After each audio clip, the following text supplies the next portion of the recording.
Dhaka reporters ইউনিটির Nasrul Hamid মিলনায়তনে meet the press অনুষ্ঠানে সভাপতিত্ব করেন সংগঠনের সভাপতি সৈয়দ শুকুর আলী। এতে তথ্য প্রতিমন্ত্রী মোহাম্মদ আলী আরাফাত বলেন, সরকারের ভুলভ্রান্তি নিয়ে সমালোচনায় বাধা নেই, তবে অপতথ্য দিয়ে মানুষকে বিভ্রান্ত করলে ব্যবস্থা নেওয়া হবে। সরকার বিরোধিতা বা সরকারের সমালোচনার বিপক্ষে আমরা নই। আমরা যেটির বিপক্ষে সেটি হলো অসত্য তথ্যের মাধ্যমে অপতথ্যের। ওয়ালটন ফ্রিজ কিনে অনেকের মতো আপনিও হয়ে যেতে পারেন মিলেনিয়াল। সেরা পণ্যের সেরা অফার মাধ্যমে সমাজে বিভ্রান্তি তৈরি করা। সেইখানে আমরা সুনির্দিষ্ট কিছু কার্যক্রম হাতে নিয়েছি, আরেকটু ম্যাচিউরড হলে আপনাদের সামনে এটা আমরা প্রকাশ করব।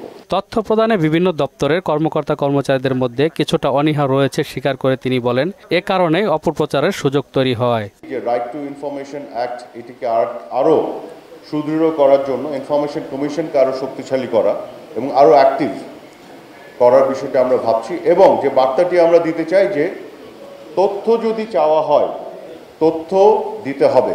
তথ্য নীতিমালা এবং সাংবাদিকদের ন্যূনতম শিক্ষাগত যোগ্যতার বিধান তৈরির চিন্তাভাবনা চলছে বলেও জানান প্রতিমন্ত্রী। সাংবাদিকতার জন্য সাংবাদিকদের একটা ন্যূনতম যোগ্যতার ব্যবস্থা করা, কি পদ্ধতিতে কিভাবে একটা ন্যূনতম শিক্ষাগত যোগ্যতা বা আরও কিছু এখানে অ্যাড করা যায় কিনা, প্রফেশনাল কোয়ালিফিকেশন বা আরও কোনো ক্রাইটেরিয়া অ্যাড করা যায় কিনা, আমরা আলাপ আলোচনার ভিত্তিতে এটি করতে চাই। এমদাদুল হক খান, মহানগর সংবাদ, ঢাকা।